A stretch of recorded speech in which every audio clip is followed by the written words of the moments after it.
Hello, friends, and welcome back to the show. This is the In the Loop, and it is such a treat to be here with all of you. I gotta tell you, Thursdays are probably one of my most favorite days of the week. Can you believe it's already like this? What we're almost getting to the middle of January of 2022. So happy New Year still. I guess we can keep talking about that. I mean, I don't know at what point do you stop, but time flies when you're having fun. As you know, Greg is going to be bringing us all the latest in tech to look forward to this year. And I'll be keeping you posted on what to watch in business finance as well. So thank you so much for being here, and know that, of course, you're part of the show. So we're going to be making sure that we share positive energy with you and encourage you to engage with us each and every show as well. A big welcome to In the Loop with Winnie and Greg. I'm Winnie's son, longtime financial pro, CNBC council member, and I am here to be here with you because let's just say I think Greg is here. And if Greg is here, I want to be here. How are you, Greg? I'm doing good. It's so good to see you. And I love that positive energy going into this new year. And hello, everyone. As always, so great to be here with you and everybody joining in live and your comments. I'm Greg Nibbler, longtime tech reporter. As Winnie said, I'm going to be covering some things in tech here later on the show, but in particular, like health and medical tech. I think it's some cool stuff that's happening that I think I would really like to share with all of you so that you can know about it. But please drop your comments in. Let us know what you want to talk about, what you think about what we're talking about, all of that, because this is interactive. It's always so much fun to be with all of you and appreciate it greatly. And as always, too, Winnie is going to start us off with some talk about the latest in financial news to let us know what's happening there. So we're going to be getting to that here in just a minute as well. And Winnie, whenever you're ready, we'll go to that. But in regardless, we are ready. We are ready. All right, because I always want to know what's happening. Thank you, Greg. And I feel the same way. When I heard about your topic, I was like, oh my goodness, this is going to be such an amazing show. I love it. Well, let's start with the market, and then we're going to move into Greg's stuff because, Greg's stuff is really, really fun stuff. But let's talk about the financial markets. Unfortunately, I wish I had better news for you, but it is what it is, right? The Dow closed down 211 points. And this is the thing that I'm most sad about. The NASDAQ closed down almost 400 points today, down 392 points. The S&P 500 also down 67 points. But, knowledge is power. I mean, and we're celebrating this month Financial Wellness Month. So it's really important that we talk about this and other business topics to get you up to speed on your own financial well-being, because the more we talk about it, the more comfortable we are with these discussions, the better we are able to make good financial decisions for ourselves and our businesses and our loved ones and all that good stuff. Well, here's what's going on in the news. And this is things that you should be paying attention to because it will have an impact in your financial life. And that is, the Labor Department just announced today the new unemployment claims that just occurred last week. Unfortunately, unemployment numbers have increased. They jumped to 230,000 last week. That's certainly higher than expected, meaning more Americans filed for unemployment for the first time. Still lower compared to pre-pandemic levels, but it is what it is. It's not something that we like to see. The other thing that jumped also is mortgage rates. Now, I've been talking about this for the last few weeks, during the last 6 months, that we're expecting rates to jump. Well, they certainly are. They're jumping pretty quickly. So if you haven't seen them lately, let me just tell you, rates jumped from it was like in the low two, like sort of the mid twos, low twos, then it jumped to about 3%. Then like last week, it was about 3.33%. Well, this week it's close to 3.5% on most 30-year fixed rate mortgages, which, as you know, is also one of the most popular mortgages for those people, for individuals looking to buy a home. Now, that's important to note because this is now increasing. This is actually the highest rate since March of 2020. So a pretty significant jump. Also, mortgage applications rose about 2% last week. So people still are looking to apply, I guess, to purchasing new homes. But if you're still on the fence and you haven't refinanced yet, this is like full on time to get going. Okay. So if you're able to, this is the time to definitely reach out to someone that maybe your bank or mortgage company, and you want to just get on top of that. Now, one thing I thought Greg would really appreciate this because I thought this was such a fun topic. Now, I used to be a Girl Scout. I used to be a brownie. I remember, and we would sell Girl Scout cookies. Well, this year, Greg will be very proud. Girl Scouts across the United States are now going to be kicking off the return of cookie season. However, this is what's really fun. Unlike previous seasons, I'm guessing because of COVID and technology and whatnot, they're actually going to incorporate a hybrid selling model of online ordering and in-person selling of cookies. And they're going to be doing these virtual cookie booths to drive through contactless cookie stands. Maybe they'll even do curbside cookies, but you're going to be able to get your Girl Scout cookies, and it's going to be like it's gonna be full of tech. Greg, have you heard this? Because I thought that was pretty cool. Yeah, Cross-X Fighter, a brownie is basically a younger Girl Scout. They call you brownies because your clothing, like all the uniforms, all brown. So, yes. I think that's awesome that they're doing that. That they're doing it that way. I mean, every year. I mean, I'll admit when I go into the grocery store and they're there, I end up buying them. Cute. I mean, it's like you can't resist. Plus, I like the cookies. But I've got a friend who is friend's daughter who is in the Girl Scouts, and she's already hitting everybody up for their orders. So I'm kind of interested to see how they incorporate it in and how they hybridized everything and how they make it all work for that, because they're still going to get my money regardless. But yeah, I think that's kind of cool to actually bring it up a level. Yeah, I think it'll be really fun. I'm excited. When I read that, I was like, oh, Greg would be really impressed. I mean, especially now, right? And you're right. Those cookies are so good. I'm with you. Yeah. I have my kids' friends. I have boys, right? But all their friends, their moms sending me texts and basically, can I put you down for 10 boxes? I'm like, I'm not in the office right now. How am I going to distribute these to my team? 10 boxes. Yeah, that's trouble. That is trouble. That is trouble. Well, let's talk about this. We prepared a little bit of some financial health trivia, Greg, because in sort of celebration on the tech that you're going to be bringing to us is sort of inspired by that. And I thought we would share some trivia with our friends here. And I want to say hello to Sadiq. It's amazing to see you. I see Joshua on YouTube Live. It's great to see you as well. Modern Mom is here with us. Is Vicky here? Yes, Vicky is here, and she's on Facebook Live. It is wonderful to have so many of you with us. Now, I see a lot of you on other platforms. Don't be shy. Definitely jump in. Let us know where you're joining us from, who you are, so that we can, of course, give you some appreciation as well. But let's go with the first question, because, we love sharing this on the show because we actually learn a lot doing this research, and hopefully you enjoy it as well. And this is the first question. First question is, how much does the average American spend on healthcare? Now, Greg, I'm sure you know the answer to this, right? But I actually don't. I didn't look at any of the answers because I didn't want another incident like last week. So I'm actually unsure. Okay, good. So let's see what the first answer is 2,600. Then we've got 5,000 for the second one. We've got 10,500 for the third, and we've got 7,800 for the fourth. That will be D. So everybody, we want to see what you think. How much you think that the average American spends on healthcare? Vicky is giving us a solid C, 10,005. Vicky, you're impressive just because you're not even here in the United States. Okay. Cross-X Fighter, Joshua is saying C as well, coming in from YouTube Live. Wow. So you all think that the average American spends quite a bit on healthcare, right? I'm just curious if this actually includes,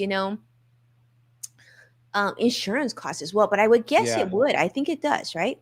Yeah. I mean, insurance is definitely expensive. I'd say D. I'm going to go with D, 7,800 as the average, but yeah, certainly a lot. Yeah, that is impressive that Vicky's, she's guessing high because of how our healthcare system works, which makes sense. But yeah, I'm going to go D. D. Okay, let me ask you this, Vicky.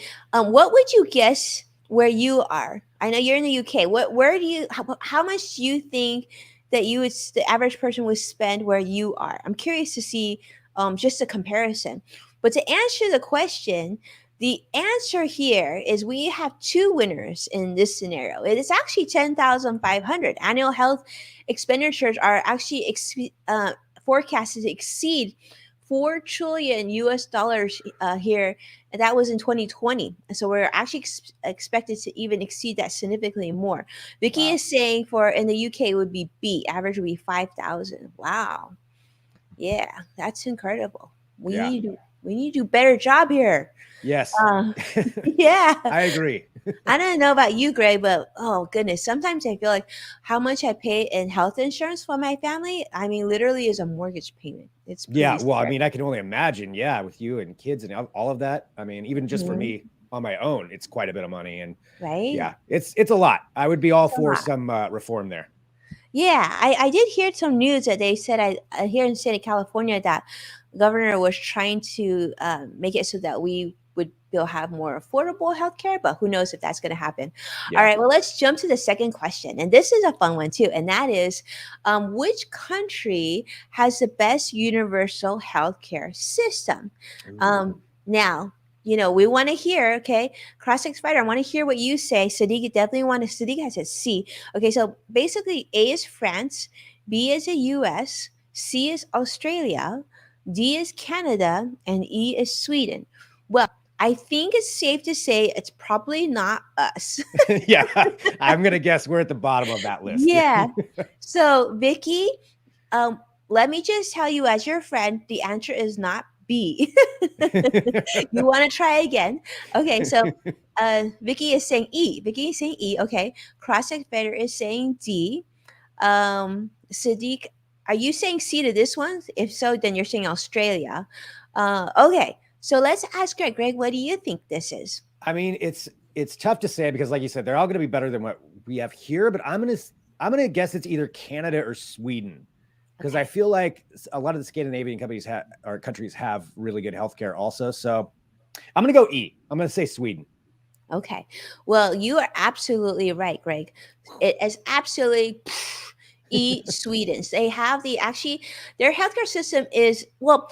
As a parent, I knew from a very young when my kids were really young, I did a whole bunch of research, and they just said how incredible the healthcare system is for children and whatnot. But yes, their healthcare system is distinguished by high standards of quality care and above average healthcare spending.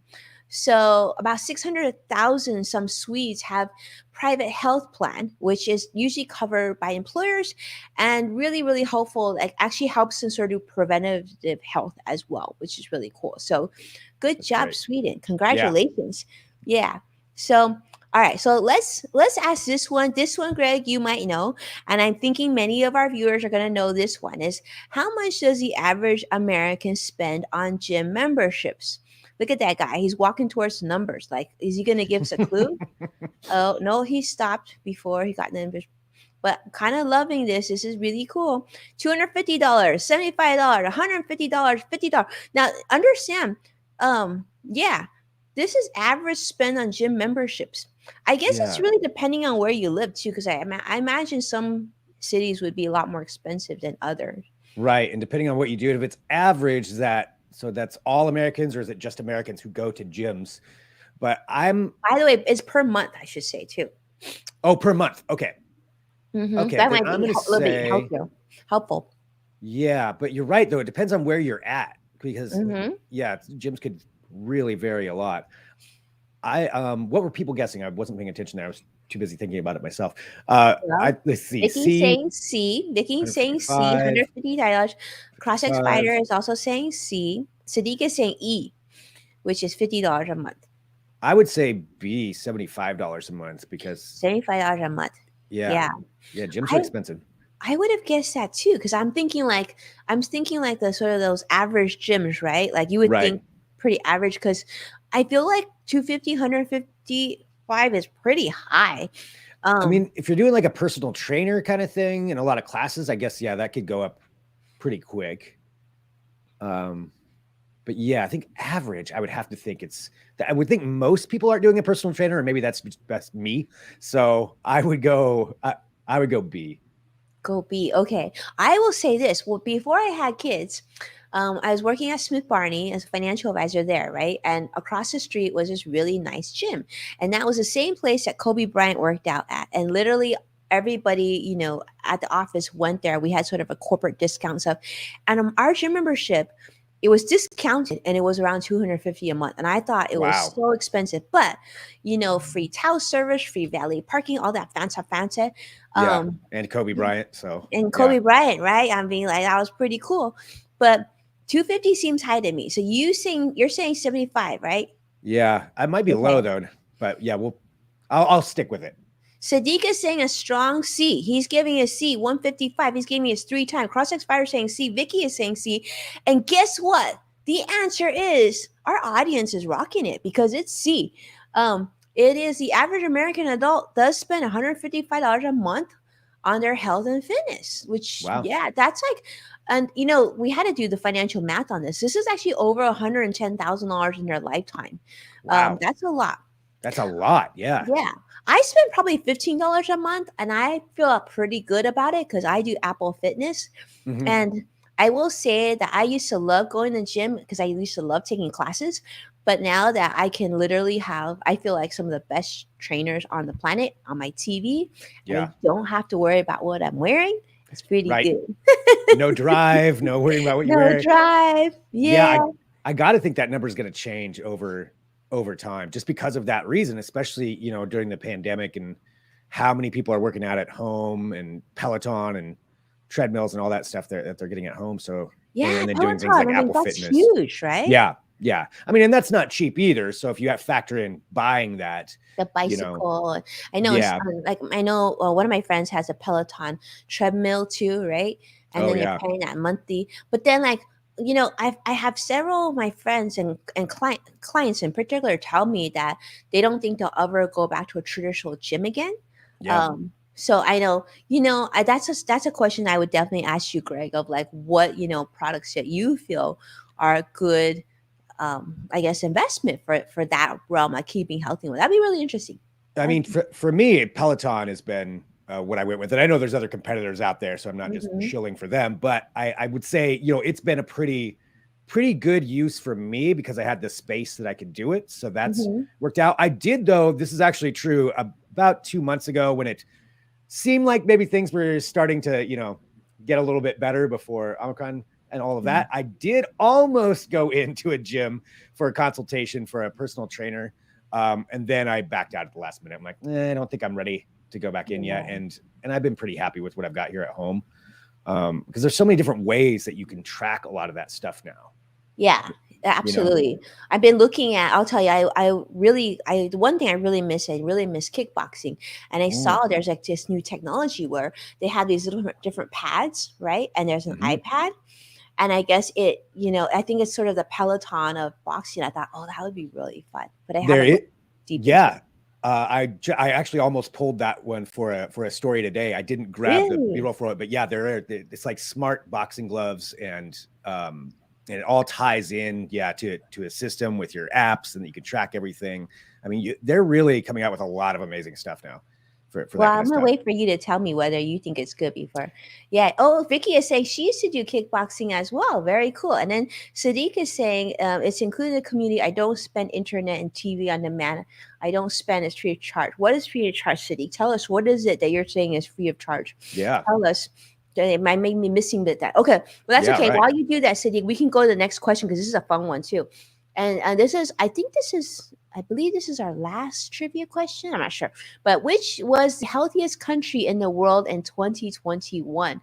Ooh, this is a good question, especially during the pandemic. So would it be Spain? Would it be Japan, Iceland, England, or Singapore? The healthiest that's a country. Tough question. Because you'd have to think about who's staying home, who's monitoring what's going on, who's actually going out, who took COVID restrictions very seriously, because I imagine that would be factored in there too. So healthiest country in the world. Okay, so let's hear. What do you all think? Yeah. What do you think? Who do you think is the healthiest country? I'm going to say that I know typically Japan is considered really healthy, right? Like I know they have this blue zone, and I know the diet consists a lot of seafood and whatnot. So I'm gonna guess that Japan is definitely a very healthy country, and I'm gonna guess that I don't know. I'm guessing Spain is also really healthy, especially I'm guessing they have a lot of sunlight hours and I know a lot of physical activity. I don't know. Vicky is saying C, Iceland. I mean, maybe, Iceland seems like they're healthy people. I mean, I don't know. Yeah. Also, I think Singapore could be. Singapore, I know it's one of the cleanest countries, right? Like you can't even chew gum in Singapore. Yeah, right. Yeah. Yeah. Man, Sadiqa saying A. Sadiqa saying Spain. Classic Fighter saying Japan. Vicky is saying Iceland. Iceland. What is Greg saying? I'm gonna go with what you said. I think Japan. Japan seems like they would that would. I mean, it's probably close for all of these, but I would say Japan. Yeah. And England's here too. So I'm gonna guess that these five countries are very, very healthy. So and then Vicky's saying not sure from the above. Okay. Yeah. Okay. Well, I mean, it's good. They must be all doing something right. And we see that Guardian back is really cute. So actually, interesting enough, the answer ends up being it actually is Spain, is A. Ah, So Sadiq is absolutely right. Spain is the healthiest country in the world, ranking number one on the Global Health Index. And it's mostly because they follow a Mediterranean diet consisting of healthy sources omega-3, fats, proteins, which they say helps, with your heart and risk of dementia and decreasing cancer, all that good stuff. So good job, Spain. We need all to right. adopt more of that. That's awesome. I can't wait to go Yeah. to Spain and eat too. Greg, have you been to Spain? I have been to Spain. Yeah, I've been to Madrid and Barcelona, and they are Oh. both amazing. And the food is really, really good, particularly for me in Barcelona, just on the coast there. You have all the different fish options, and yeah, it's pretty amazing. I can see why they would be the healthiest people. Oh wow. I haven't Yeah, been, so I'm excited. That's yeah. definitely on my bucket list. Oh yeah, yeah. As soon as I can, I definitely want to get back over to Europe and get back to Barcelona. It's amazing. Well, Absolutely. Vicky said that definitely not England being the healthiest country because she says we like our beer and chips too much. That's good too. I like both of those things also. So I can understand that. And Sadiq Awesome. saying his aunt is Spanish, so that's probably why he knew. Yeah, okay. All right. That makes sense. That's Yeah, some so great trivia. that's some great trivia, right? I mean, and I think I felt like it was important to do it because you're teeing it up. You're going to give us. I'm looking forward to hearing what you have to say about healthy tech. Yeah, so I was taking a look at some different trends and some products. So I just kind of grabbed a few to highlight, but they're things that I think are interesting and or cool and are helping people out. And it kind of goes across the whole gamut of health technology, but also medical technology to just talk about what some of these cool things are that companies and universities and people are working on to just help make lives better. Right. Because that's, as I've talked about before, I think that's should be one of the main goals of technology is just to make lives better. Whether that's always the case or not, who knows? But I think in these ones, the general idea is definitely there. And so I pulled a few. The first one I grabbed has to do with sleeping. And I don't know how many people are out there like me, but I have trouble sleeping. I wake up in the middle of the night. It's sometimes it's a real battle. And this is from a company called Muse, and it's the Muse S Headband. So the idea behind this, there's two things. One, you wear it and you can pair it up with an app, and you pair it up with your earbuds, and you can do different meditation techniques, different kinds of programs that will track your body's your brain waves, and then they'll analyze your brain waves and tell you, where your stress levels are, different kinds of things you can help and control. This new addition to this, so this has been around for a couple of years, but the new addition now has what they're calling a digital sleeping pill. So I was freaked out when you told me this. Honestly, yeah, I was a little concerned. yeah, I know it's a weird term and it seems a little scary, but here's how it works. So they right now have some ways to help you go to sleep. So you put this headband on, and apparently it's very light and very easy to wear. You wear it through the night. You pair it with an app, and then put in your earbuds, and it'll kind of play sounds and different meditation ways to help you slowly get to sleep. But on top of that, it also now will help you stay asleep. So if you're like me and you wake up in the middle of the night, or it happens, you just have a rough time sleeping, well, this helps out because it will monitor your brain waves, know that you're starting to wake up, and that will cue it to play music and their program to help basically lull you back to sleep, to keep you Ooh, in the deeper sleep cycle. So that's what they're doing wow. with this. Yeah, it's kind of again, it's a weird way to look at it because we're not necessarily used to this. I've tried out a few different meditation gadgets and not necessarily meditation, but ways to like help calm yourself or relax yourself through either VR or through headbands like this. And there's different kinds of light therapy things you can do. But this one Mhm. seems fairly simple and it's not, obtrusive. It's just a headband you're wearing. So I don't think it's going to mess with your sleep in that way. But yeah, that's what they're looking at, is just try to help you through technology to manage all that. And you can track it all via the app. So, I don't know what the brainwaves mean, but they do. So they'll let you know that. And as you can see, they'll track when you're awake and asleep, but then to help keep you asleep. That's the thing that really, really takes it to the next level. Yeah, Vicky is saying awesome. Sounds like a great aid. I gotta say that we're definitely going live on Modern Mom right now. I can almost hear them in my head right now saying like, can I use this on my baby to keep my baby asleep? I Yeah. actually thought it was actually going to be a digital sleeping pill when I saw you mentioned this earlier. But I guess one of the questions that I know we've been asked several times is, how safe is this? Because, we've been told that you shouldn't keep your phone too close to the bed, right? And Right. things like that. Is there concerns there? I mean, I suppose there could be some concerns, but the fact that this one's been out for a while, and it's more reading what your brain is doing. So your actual phone doesn't have to be right next to you because it's all connected via Bluetooth. So as far as the phone concerned, I don't think you'd have to be there. But so far, with how long it's been out, it seems to be that it's pretty safe. And there's a lot of products that are out there like this already. That this isn't necessarily new to the market as far as scanning your brainwaves. So I think they've tested it quite a bit, but definitely you'd want to do some more research into it to just make sure that it's safe and look at some of the studies associated with it. But, I don't want to say what's safe or not for everybody, but I think the technology has been tested. So I would imagine it's no worse than, putting a phone next to your ear all day long. I don't think it's going to be any worse than that. That's what we would say. Ask your doctor, see what they think. But this technology is really, really, it's so fascinating. I'm curious. Greg, would you try this? Yeah, I definitely would. I'm actually going to be reaching out to them to see if I can get one to test this out, because I'm not really big on sleeping with earbuds, but if it's something like that's going to help me, then I think I would be interested in trying it out. Yeah. Definitely. Well, we want to let us know. Yeah, let us know how it works. Yeah, I certainly will. I've tried out some other ones that are like this. There was a VR program for a while that I actually got a test unit of, and you'd watch VR and you could control like your heart rate and your brainwave, and it'd train you through this little game that you would do to help you relax. And it was really fascinating how it worked. And you really could, start to understand a little bit more about how your body functions and ways that you can calm yourself down, or if you're stressed out, anxiety, all that. So there's some really cool stuff in that field that's coming out to help people out. And a lot of companies are working on that. This was just the one that I pulled. Yeah. That kind of health technology for mental well-being or mental health, I guess, in that field. And I suppose sleep goes with that too, for physical and mental, right? Like it's really cool what people are working on. It looks really cool. And Vicky said she would definitely try. And it says Cross-X Fighter says that he might need one. So very cool. I know at first Vicky was saying digital sleeping pill. She was a little worried about that too. I know.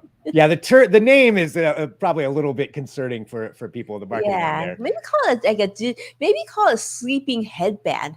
I mean, digital sleeping pill does sound really freaky. The pill. It's the pill part. It's the pill part, right? If they said aid, maybe that might be a little better. But yeah, digital sleeping pill sounds like it's some kind of pill you take, and then it's electronics in your body, which they are working on that stuff too. But that's not what this one is. So that's no concern there. So we've got that. And then I was trying to, just take a look again. It's a very broad field. So I'm just kind of highlighting a few things and a few products to give an idea of where we're going with medical and health technology, to going back to that to help improve lives. And sometimes that could be in the workplace, or whether that's somebody who has a mobility issue. And that's why I want to take a look at exoskeletons. So exoskeletons, to explain that, is really what it is, but not as terms of like the animal kingdom. It's in exoskeletons, is the way we're going to talk about them, have to do with mechanics that you wear that essentially give you more strength, give you more power in your limbs, or even make your limbs mobile when they weren't before. So this particular one I grabbed as an example. It's from a company called German Bionic, and there is the Cray-X. This is the Cray-X exoskeleton. So the way it works, you put this on, you strap it on, you've got it in those different ways. It gives you up to 66 pounds more lifting power. So, Whoa. right. So it gives you, I mean, basically it's kind of like an Iron Man suit.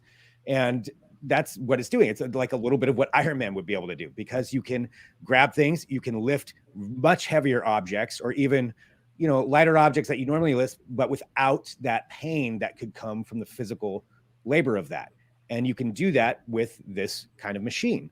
So I think they're pretty, especially in the workplace. That's where a lot of these are being applied at first. And there's companies that are already using these now. I think Hyundai, I believe it's Hyundai, and a few other companies already have them. IKEA, actually, I believe, was one of the companies that uses this in some of their warehouses. How smart. Yeah, because it takes that pressure off of your back, pressure off of your legs, and really can help people out in that aspect. And this is just one of them. There's a lot more that are out there that some of them are fully functional. Some of them they're trying to test to help give people mobility back in their legs. Say that even potentially some paralysis, to where you'd be able to walk with an actual mechanical exoskeleton. Like that field, to me, that's a really, really fun field to follow, and how it can help people out and how it can change your life, or just make things easier for you. And plus, it's kind of cool to have super strength, right? I wouldn't mind just using it around the house just to lift heavy things for no reason at all. Are you gonna go around lifting things? I feel like I can Right. see you go around lifting the sofa, lifting TV. Yeah, exactly. Yeah, for no reason, but just to do it. If I can lift the car up, and that'd be pretty cool. But yeah, it's just kind of fascinating where that's going. I have tried out some exoskeletons before as well, and they're really it's really kind of trippy. There was one I tried. This was at CES, I believe, CES 2020, the last time I was there in person, and it was an exoskeleton particularly for your legs. And it was this guy who he was an avid skier. He'd gotten in an accident, and his legs just couldn't hold up that well for skiing anymore. So he wanted to develop something that would give him power back and able to do it. I think that was my camera, so I might need to fix that here in just a second. Yeah, I may have to get up and go fix that. I don't know why. I can still hear you. I'll pretend. Okay, go ahead. Okay. Go. We'll do this. That's okay. Oh, my card just corrupted. All right. So anyway, blah, blah, blah, blah, blah, blah. And now we see about the exoskeleton. The exoskeletons are very neat. They can do a lot of things for you. You know what? I'm going to fix this really quick. I'll be right back. Winnie, maybe people have thoughts on exoskeletons. Tell us about this. So, what I was thinking, I actually jotted this down when Greg was talking about this. All this technology is getting me thinking. Obviously, we want to try it, see if it works, right? And Greg was saying, like, with this suit, people are being stronger, doing things like lifting things. And I love the idea that they're going to have this available for their employees at IKEA and companies like that have like a lot of heavy lifting. But then it got me thinking, like for the normal household, you don't necessarily want all this equipment around. Like many of us can't store this equipment at home. So I can see there being a really good business idea of like maybe like, at different stores, or maybe even like the Best Buys or Home Depots or Lowe's, be able to rent this type of equipment to use on a single use basis. And then you can return it, right? So that way nothing's being, it's a better sharing of resources, right, Greg? Yes, absolutely. Yeah, I think renting them out would be one way to do them. And I think for a lot of the companies that are using these, they kind of do it on a rental basis. But it's pretty cool technology to be able to, think about some of the different ways that could actually help people out. And sorry for my camera mishap. I am back, but yeah, it's pretty exciting. It's an exciting field. It is exciting. That people are working on with it. So that's kind of the exoskeleton side. I actually really love that, Greg, because so often, my husband or my sons, they're like, they can lift everything so quickly. And I'm with Vicky, like that would make us Supergirl. And I'm good with that, Vicky. Yeah. Good with that. Yeah, right. We're getting into the realm of superheroes here with exoskeletons. So yeah, it's pretty fun. And if people want to look up more of that, there's a whole rabbit hole you can go down of all kinds of different ones. I mentioned, the skiing one that I tried. So it was pretty cool because you really could feel that it was like effortless standing up, and you could lean all the way back, and there was no pressure, no pain. Like it was strange feeling, but really cool how people are working on stuff like that. So that is cool. The exoskeleton side of things. Exoskeleton. Very cool. All right. So again, talking about different ways, that technology is helping to improve lives. I wanted to go to the next the next level and some medical tech that I think is pretty fascinating. And this has to do with prosthetics. So if someone in particular, the one I grabbed to take a look at has to do with losing your arm, and some of the really, really amazing technology they're coming up with to do this. It's vastly improved over what this whole field used to be. And a lot of it has to do with 3D printing, because of the ability to 3D print really light, highly customized objects, to where you could actually completely match it with somebody else's, maybe an existing arm. So like match it, scan somebody's arm, be able to match it up for the other side to have it even look more like it. And, you know, obviously this is the start of these prototypes, but the way that it works is so incredible on how much it gives people back. I mean, you can see everything that this guy is doing, you know, with this prosthetic arm. And this company is one of them that's kind of leading the way on a lot of that. They're called Unlimited Tomorrow. Wanted to make sure I got their name right.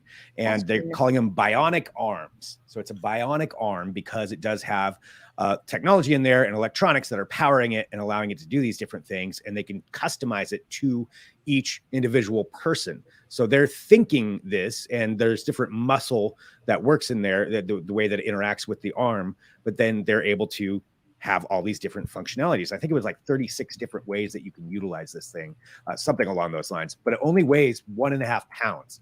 And that's the other thing, 1.5 pounds. Greg, how does it know to do that? Yeah. And I was looking into this, and it gets more into the actual medical science side of it on how they work, but they interact essentially. And I think there's maybe some other ways they do it, but essentially wherever the arm ends, there are different muscle points that, generally speaking, somebody could control in some way, and it interacts with that. So whatever this person's able to do or able to control, or even, you know, think about doing something, and sometimes your muscle, whatever is there, or tendons will do that. And again, you can get a much better description from them, but the general idea is that. So then they train it to that. So, you know, I think about this, or I make this kind of motion, and this will give it this kind of response, and all the way down to individual fingers and all of that. Wow. Yeah, pretty neat. That's pretty neat. Super cool. And what a wonderful way to use technology. Right? Yeah, a great way to use technology. And that's going back to the 3D printing side of things. That's another really, really cool field that's going to be used for all kinds of stuff, but just to customize things for someone and down to just, you know, the minutia detail. It's really, really fascinating to see what they can do with that and how they can change things. And yeah, this is just one example of where you're going. So it's a bionic arm, you know, that we're getting into. Eventually, I think we'll probably get to Luke Skywalker arms. But yeah, this is what it is. And it's just really, really neat to see how they're doing that. And this company, they said that they're going to be working on legs at one point. They want to get it out to arms. And that's the other thing is the price on these is about $8,000, which is vastly cheaper than what that's normal reasonable. Prosthetics are. Reasonable, right? Especially if you need one, I would think that's definitely something that you could afford. Yep. Or save up for. Yeah. I mean, it's so much cheaper than it used to be. Incredible. I mean, it used to be tens of thousands of dollars. But with $8,000 and so light, Greg, and like for it to work. What an incredible! That's just awesome. I love that. Yeah, pretty cool. And again, that's a whole field too, that there are lots of things going on in that field of different companies working on different ways to help people out. But that's something that I think is just great. You know, another real cool use case of technology, of medical and health technology to improve lives, just make things better for people. Yeah, I'm seeing visual, a bionic arm, a headband, like an exoskeleton. So there's like Superman. Like there's a lot of stuff now hanging on. Right. Yeah. We're all becoming cyborgs. That's where it is. Well, that does bring to the last one. And this one's a little bit, there's an entire field here too that we can talk about. And I grabbed one story to highlight in one company because they were just in the news a couple of weeks ago. And this is for something that they were doing in association with CES. And it has to do with using your brain to control a computer, but not just that, using your brain to just tweet without using any physical motion. Just sign me up for this. You can get your thoughts directly to Twitter. I don't know if that's good for everybody or not, but it definitely helps for this person. So this is a guy who was paralyzed. and he has ALS. So he doesn't have very much functionality in his arms now, anyway. And what they've done, so the company, I want to make sure I get the names right here. So I'm taking a look. The company is called Syncron, and what they're using is a brain interface a brain computer interface called a BCI to do all this controlling. So the basic idea of how it works, they insert there's a transmitter that is inserted into a blood vessel in your brain. They said you don't need open brain surgery for it. It's pretty quick in and out. And because it's there, it's able to sense, again, your brain waves and what you're thinking about. So this guy said the way that he trained it to use it to begin with is it also has, an interface with the actual computer itself, and it can track your eyes as well. But he would think about moving his left ankle. Even though physically he can't do it, he would think about it, and the brain sends a certain signal that way, even though it doesn't happen. So this interface would register that, and that would translate into, say, moving the cursor left or moving the cursor right. Wow. And that's how he would control it, is through his thoughts of different ways to do it. And it's so adept at it that he can zoom in on things. He can do all of this just by thinking about it and just by using his brain waves, and up to the fact that he could use Twitter. And he actually got on Twitter. This was, I think, late December. I'll post a link to this because it's pretty cool. He took over one of the scientists' Twitter accounts for a little while and answered questions and posted tweets. And he's just like, I am only using my brain to do this right now. And I'm interacting with all of you.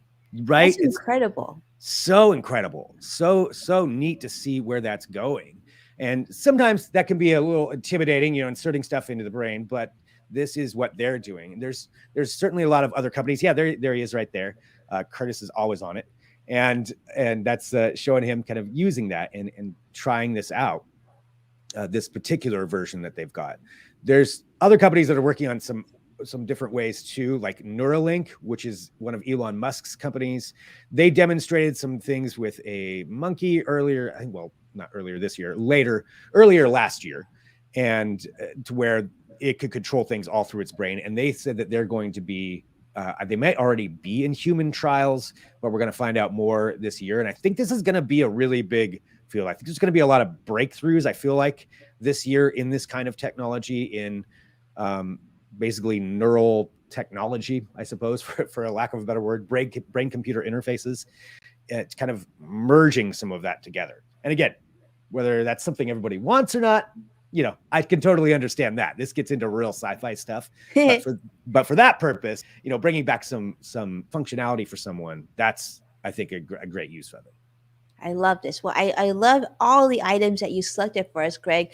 I mean, I want more. This is wonderful. This is very inspiring. It's very exciting and an amazing way of using technology. So thank you for your time, for doing all this research and sharing this with us. Yeah, it's such a fun field, and I love it because, you want to find the positive things that are going on, just as you mentioned at the very beginning. This is technology that's positively improving people's lives. And that's something that I think we can all focus a little more on. There's plenty of the other stuff out there, but this is the fun stuff, the good use cases of it to help people out. And that's why, please, for everybody out there too, send me anything you find. I was posting on Twitter and LinkedIn yesterday, just if you work for a company or someone or you've heard of a product like that, I always want to hear about what's going on, because there's so much happening. There's no way to keep on top of all of it and know what everybody's doing. But if you see something cool, please send it to me. By all means. And I know a lot of people have been doing that, so I do really appreciate it. Amazing. Yeah, I love it. And I love every time you do this. And I imagine there's even more advancements that we want to check out and we'll have opportunity to take a look at. And what Greg said, if you think of something, and I know that Sadiq's been great about sending us some new things, right? So that sort of things that we can share. But on that note, I think, Greg, I think that's a wrap, right? There's a lot that we went through. Yeah, that's a lot that we just threw at everybody right there. A lot of different things. But yeah, it's always so much fun being here. Always so much fun. Yeah. Yes, and this weekend is MLK weekend, so Martin Luther King weekend. So we hope that you're able to take some time out to relax and and spend some time with your loved ones. And then I think we're going to come back in 2 weeks, Greg, right? Yes, 2 weeks. 2 weeks we'll be right back with a whole new show.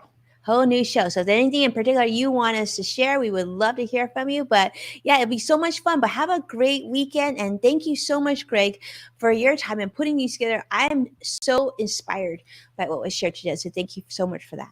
Well, thank you, Winnie, for everything that you shared with us there too, and just doing this show. It's so much fun, everybody, and yeah, appreciate all of you who join us and all the comments. And yeah, I think that's a wrap for this week. That's all right. Thank you so much, everybody. See you very soon. Be well. Bye.